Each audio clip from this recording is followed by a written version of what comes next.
What's going on, YouTube? Welcome to Transatlantic Wrestling Talk. I'm your host, Andy. As always, joined by my brother, Dale. We are back after a little bit of a hiatus. And we enter into spooky season, my friend. We are now in October. Andy, I hope you're feeling better here. What we're going over today is Halloween Havoc 1997. Very interesting thing you brought up several months ago when you and I were discussing Starrcade. And we said, what is the pinnacle as far as main events go or events? I said that Starrcade was kind of like the WrestleMania. Now, as far as time frame goes for pay-per-views, makes sense. But you made a very excellent point here. And it was, well, Halloween Havoc has always had the better cards. We take one under the microscope, we review it, and let's see if that's true. Yeah, and you know what? It's actually funny you should say that as well, because Eric Bischoff actually said in a podcast I was listening to the other day that Halloween Havoc was the WrestleMania for WCW. Yeah, I'd agree with that fully. What I like about Eric's podcast is that you're also learning about the business side of things and TV viewership and sponsorship and how that comes into play with choosing programming and also wrestling stars at the time. Did you know that some of the peak moments in WCW on Nitro were headlined where Disco Inferno was in the spot? Yeah. How did that happen? I don't know. God knows. I hate him. I just want to punch him in the head. Okay. But it's another story. Well, we might lead into that today because we start off at the MGM Grand Center in Las Vegas. What do you know about Las Vegas? You as a foreigner. Let's just know that the mafia made it. Okay. All right. Very good. Anything else as far as what goes on there? Oh yeah, obviously I've been there. It's got a lot of gambling, and one thing I learned from there was if you played on the machines, then they keep bringing you free drinks. Yes, they do. Yes, they do. You just got to learn to space them out, and you also got to realize that they take forever to bring you that drink. Yeah. But yeah, no, I know it's a gambling city, and it's a thing which plays into probably Eric Bischoff's probably likes it. You know what I mean? A lot of money there. Either that or Sturgis. So you either have the gambling or the motorcycles. Yeah. But also what I noticed here was there was quite a crowd here, wasn't there? For a smaller venue, yes. And one of the things that I loved about WCW Vintage was seeing the crowd always being panned by the camera, and you'd see a lot of people dancing, a lot of thumbs down. When people walk down the aisleways, a lot of this. But overall, you would also see kids having fun. It's very cool atmosphere. And let's go into it, man. MGM Grand is a great, huge place. We'll talk about that in a little bit. But I see here, let me take a look at the attendance, 12,457. Not too big of a crowd. No, it wasn't. It looked a lot bigger than what it was. Yeah, when they did those panoramic shots, you realize that it didn't go up as high as, let's say, where you just saw Clash of the Castle at. I mean, that's a totally different story. But even by me, the Nassau Coliseum, you'd have 1, 2, 3 tiers. In this case, you only saw 2, and that's kind of like what you see AEW filming at now. Yeah. And no slight on them. If you're going to fill a crowd, you might as well make it something more condensed because it looks more impressive at that point. Yeah, on the high camera side on Clash, there was nothing behind it.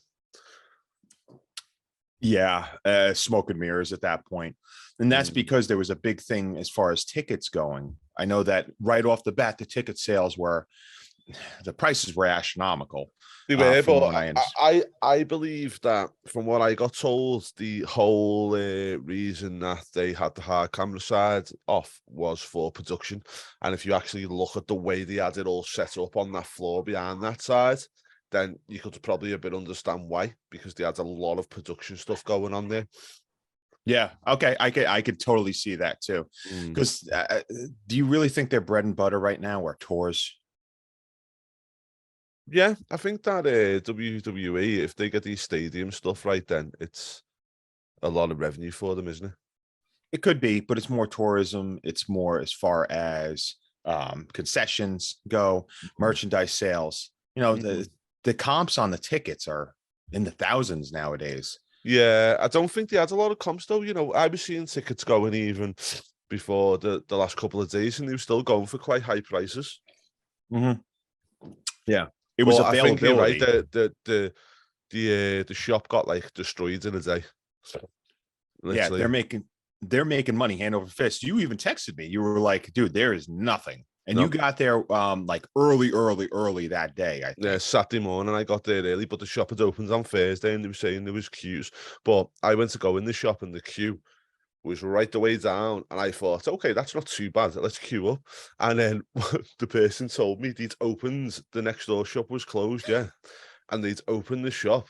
And at the start of the queue, you went into the shop, around the shop, and then back out again. Wow. Onto the next shop, and I was like, "Oh yeah, no, I'm not going near that." Yeah, I think actually, if you're getting these specialty items, the main thing is for, I guess, to sell it on eBay later on in the Yeah, future. yeah. You know, which I'm looking at the crowd in this pay-per-view, and I'm looking at a bunch of T-shirts that I wish that I had, even to this day. I would love to get me on one of those Madness T-shirts, but I had to wear Hollywood today. So going into it, we're going to start off with a nice little match here. So very, very interesting here. Okay, so you've talked about how Sonny Ono is somebody that annoys the hell out of you. WWE's most hated. Yes, yeah. He made those appearances, and I go, "Oh, look at him!" And he ended up being the heel of heels on that show, which is kind of funny. But he had a little beef here with one Ultimo Dragon. Brings in Yuji Nagata. Who is Yuji Nagata? We talked about it. It's a Japanese wrestler. Showed up on AEW a couple years ago to have a okay little match with John Moxley. You get what you could out of Moxley. Yep. But it's a solid opener, man. Yeah, if you look at it just from a wrestling point of view, yeah, it's a solid opener. But I think Ultimo was always great, in my opinion. Yeah. He could go out there with a broomstick and have a fantastic match. Yeah. I didn't like the ending to this. I thought it was a clean win with the armbar for Nagata, and I thought to myself that maybe you could have got Sonny involved in this instead of getting him involved after the match. Right. So that way you're still making Ultimo look strong. I am a fan though, because you and I have talked about working a certain body part. So in this particular case, Yuji Nagata was working that arm, and you saw that Ultimo was laboring after that. Yeah. I don't really have an issue with that. It's just if you're going to have a match afterwards with these same two people, it shows like, hey, maybe Ultimo will kind of hinder using that arm a little bit and compensate with another ligament or more kicks. The guy had some fast kicks here too, and great cutaway camera work as well, just to put over the fact that even if he whiffed on a kick, it still made it look like it like it connected. So I appreciate that. I did like this match a lot, actually, for an opener. Sonny Ono comes in afterwards after Yuji makes Ultimo Dragon tap out. I said that really quick, and I can't believe I actually got all those words out. But Yuji ends up holding out an arm so that Sonny Ono could make a kick to Ultimo's arm. And they go away. Sonny hands him an envelope for his assassination, I guess you could say, on Ultimo Dragon. Yeah. That's it. Well, all in all, it was good stuff for the first match, and it was what it was. Next up, we've got Chris Jericho versus Guido, which was apparently an unannounced match, which I kind of like that. Yeah, I think that WCW really had a sweet spot for that too. And they knew exactly where to place things on the card. I don't want to bring it up again, but the Lethal Lottery had Dean Malenko and Brad Armstrong, I think. If I recall. It's the unannounced match, Yeah, and it wasn't a bad match whatsoever. It's just Brad Armstrong didn't even have the vocalization to get over. But apparently he was the guy in the back that was able to articulate himself very well, but just didn't translate. No. Long story short, though, on this, I wanted to bring this up too. So announced team is Bobby Heenan, Tony Schiavone, Dusty Rhodes, and they bring in for the first three matches Mike Tenay. I was so impressed with the fact that they did not talk over each other, and they actually flowed very well. Yeah, it is. Heenan is just fantastic. Schiavone is his peak Schiavone at this point. I think he knew how to put people over well. Dusty didn't really speak unless spoken to, and you'll hear about that. Actually, during this match, Dusty did say that Guido stole his hair dye, so I thought that was very funny. Very scary spot here. Very scary spot here with a jumping Hurricane Rana off the top rope that could have ended Chris Jericho's career, let alone life. Yeah.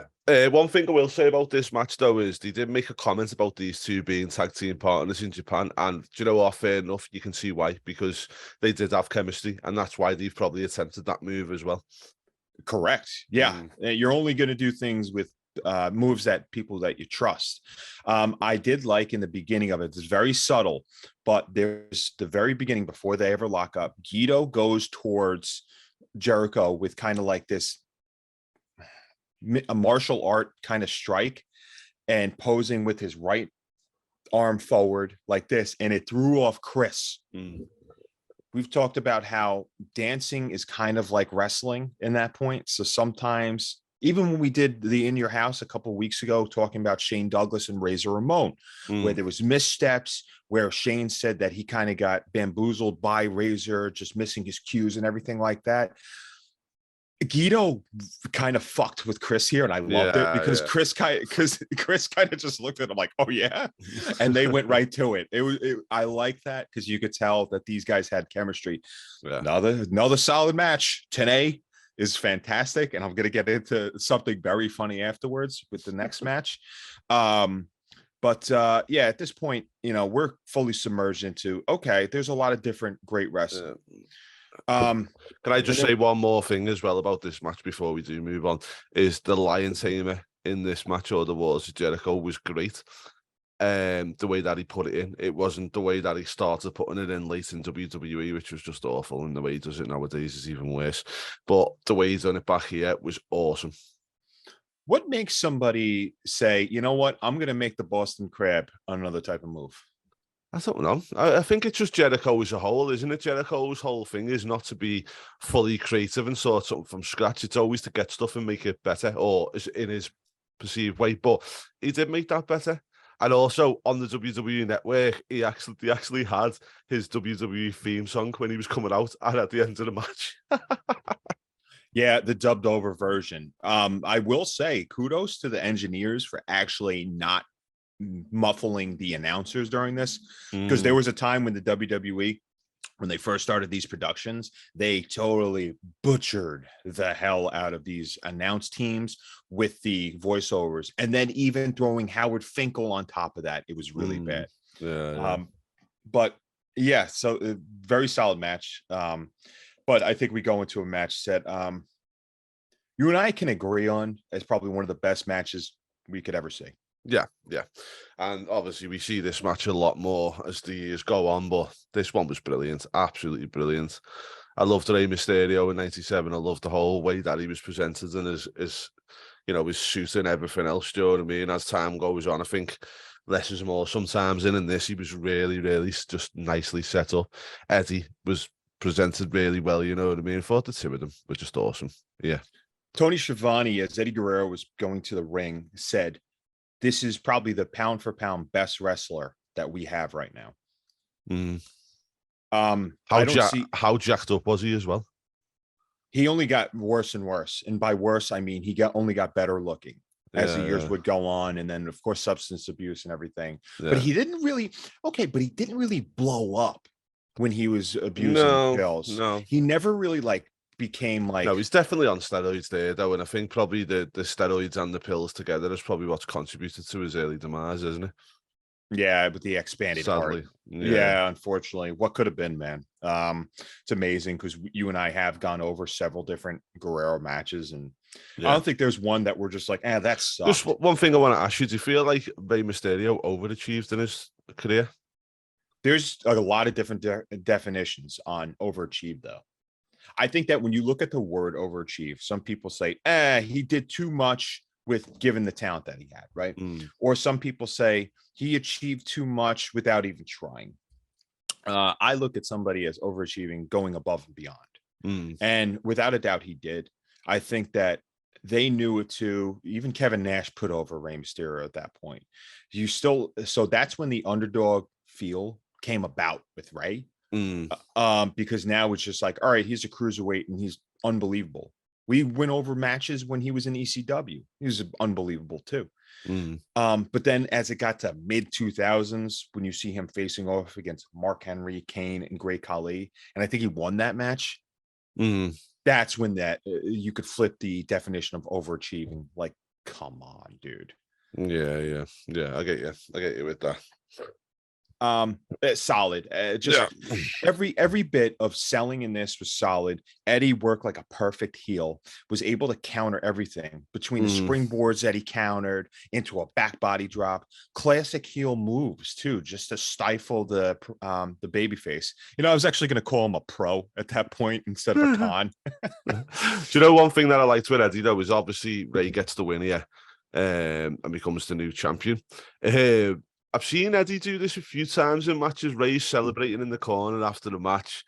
Eddie comes in, smacks him, throws him out the ring, and then does nothing. Yeah. But it works. I don't know why it works, but it works. I've seen him do it quite a few times. You notice when people do that, they get that one last lick, and then it's on to the next storyline. Instead of just continuously beating him up, because Ray just took the title and walked away with his mask half taken off, which will be our thumbnail too, which I'm very proud of doing a shitty job on. One funny thing here is that they're going to send Tenay off after this match because they need him as the international announcer, I guess you could say. The guy's a god when it comes to knowledge. During the match, Heenan goes, "Hey, Mike, let me ask you something. What do you not know?"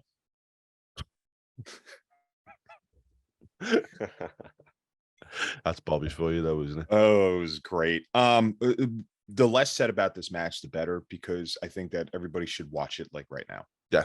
Go and watch it, guys. It's definitely, I'd say it's probably the best match on the card to go and watch if you want to watch a match from this card and you haven't got time to watch the whole pay-per-view. Definitely go and check that one out.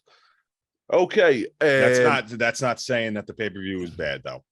We had a backstage segment with Mongo McMichael and Queen Zebra, as she was called at the time. Oh my God, this was bad. To be fair, I thought Mongo was quite good in this. I thought he kept us, don't be wrong, the whole promo was awful, but he kept us with. Zebra was just, ugh. I'm not giving you. I earned this ring. I earned this. I had to deal with you. I had to deal with your family. All of this stuff. Yeah, but the way that you say it is actually how it should have been said. She doesn't say it like that. I had to deal with Oh my God, Gene! I don't know what I should do here. I sound like did you ever see Living Color?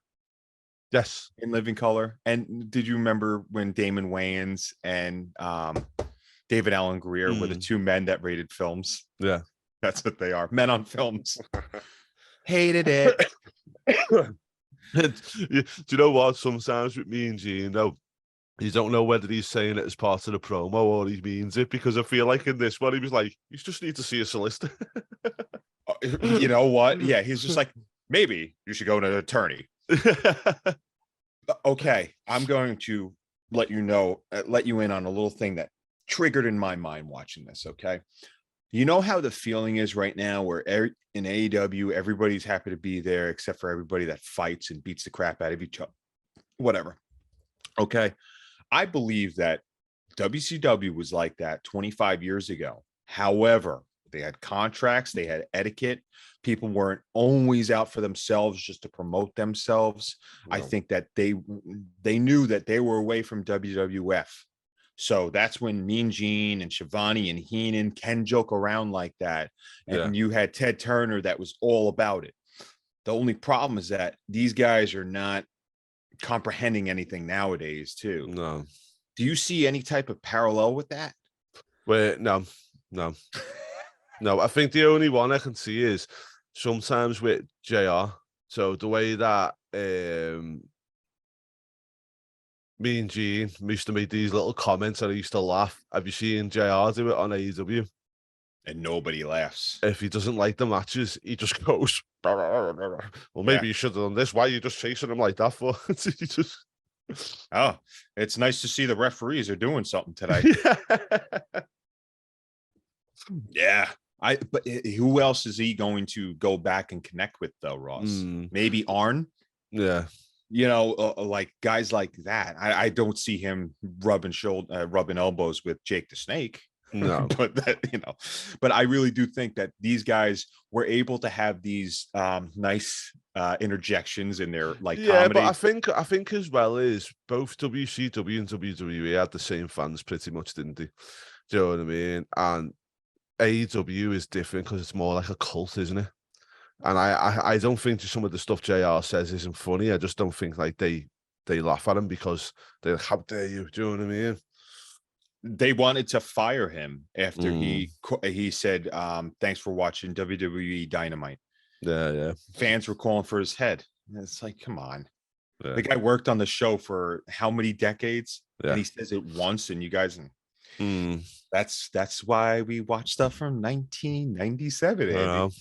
Well, let's go up to our next match. We've got Alex Wright comes out as Deborah's surprise hired muscle to go in against Steve McMichael. Mongo was great, wasn't he? I loved Mongo. He was built for wrestling. They were going to sign him during that. WWF was going to sign him and had interest in him when they met him during the Lawrence Taylor feud with Bam Bam Bigelow. And you could tell he was bred for wrestling. We've talked about how he is right now, and we're not going to get too into it with dealing with the ALS, but the guy had a mouth for wrestling, like you said in the promo in the back, you know, with Queen Deborah. Oh, hello there. I dealt with you. He was able to look okay and competent at some point. He took some really weird bumps during this match, and Alex Wright is, let's face it, Alex Wright is definitely a fantastic wrestler. I don't care what people say. The guy has talent, charisma. This is like a heel turn for him a little bit. Lining himself with Deborah, the Cougar. They really could have messed something up really bad, though, during this match. All right. Not sure if you caught it, but all of a sudden, there comes Bill Goldberg out there. Oh, mate. Do you know what? That absolutely terrible spear. That was like a football tackle because it was on McMichael. Yeah. Well, let me ask you this. What the fuck were they thinking having him out there? You know what it'll be, don't you? It's Mongo. Mongo can take a good tackle. I'm talking about storyline in general. Oh, well, think about that. He got the ring. Did you not see him get the ring at the end? But are you turning Goldberg heel? I think Goldberg just got the money because he fought McMichael after it, didn't he? At Starrcade. Yeah. And in a table match. But we've already been down that rabbit hole. Yeah, we're not going to go there. But it's just weird because it's like, what are you doing with Goldberg at this point? Are you turning him? He didn't have a storyline up until that point. He was just a guy that's winning. And I don't think they were doing anything with the streak at this point. And he might have had 30 wins under his belt. And then Mongo was just like, let me tell you something, tough guy. And then did the 4. But that's it. I don't think there's no reason to have Deborah hire him as a hired gun, which we already saw in the pay-per-view about 4 matches ago. Like this could have gone really sour, you know, so they kind of tiptoed on this really weird time frame here. So anyway, so apparently we have a countdown now. Yeah. I don't know where that's come from. That's new, isn't it? That's all right. So anyway, let's move on. Absolutely. So during this match, during this time, we have the hotline that you could call into. Okay. Yeah, and Macho's on it. Yeah, Macho was on it. But beforehand, you had Mark Madden and Disco Inferno. And Disco was telling people, I'm not going to fight Miss Jackie because she's a woman. I don't know what to do with her. I can't hit her. And then Miss Jackie comes out, scares the crap out of him. So Disco comes out with the belt, I believe. And Jacqueline ends up winning. Good little psychology here. Not too much to really go about, but it's just he's trying to avoid taking down Jacqueline, because he is a sportsman and would rather fight men, which makes sense. That's it. Right. Well, let's move on then. So Jacqueline beats Disco Inferno, which was just, I don't even want to discuss it. Don't watch it, guys. It's not worth it. It was horrible. Stay away from it. Absolutely. Yeah, that's I agree all I've got to say. Yeah, nothing. One bing, bang, boom.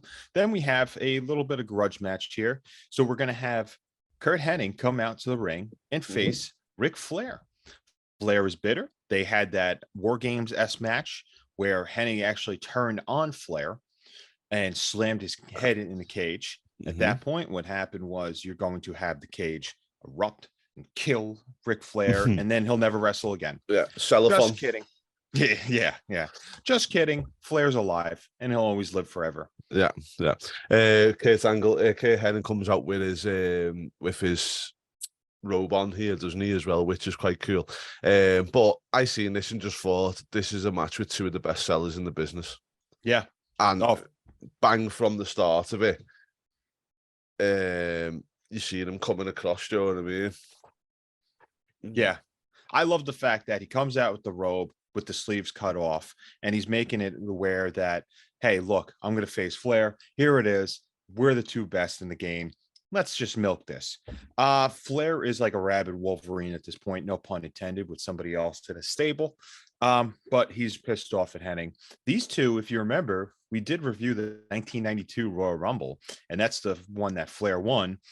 Perfect was not cleared for action from what I understand. So at this point in time, what's going to happen is basically they're just going to fight and feud, and it's a great match here. It takes some time to read and to watch it because it's definitely something interesting. Yeah. Right. Well, it's another bit of a throwaway match on this one again. It's one thing that I've got a bit of a problem with this pay-per-view as we go forward here is there's quite a lot of just like mess around finishes. Do you know what I mean? Just kind of like, we had it in the last one with Goldberg. We have it again here. Then we have it again in the Scott Hall fight. Then we have it again in the Dallas Page and in the main event. It's just all over the place from here on out. Some good stuff, but yeah, it was just a bit crazy the way that some of the stuff was done here. So we'll move on to the next one. Lex Luger versus Scott Hall. Crap match. I'm not a fan. Luger can never have a good match. I thought Hall done quite well to carry him quite a little bit here. But obviously Six gets involved. Scott Larry Hall Zbyszko is the special guest referee, overturns it, and it's like... Yeah, Scott Hall hits him with the razor's edge. Larry Zbyszko overturns it, and as he's arguing with Zbyszko, in comes Lex Luger with the torture rack. And that's it, game over. Yeah, load of shite. Load of rubbish. I'm going to go into the next match here because let me tell you something. I love this match. An actual last man standing match between Macho Man Randy Savage and Diamond Dallas Page, where they fought to the headstones that are behind me right now. And they actually obliterate each other between the headstones, carrying them out. What happens is it's a last man standing match. Got to come up at the count of 10. At that point, what I really loved about it is the fact that the crowd will never hate Macho Man.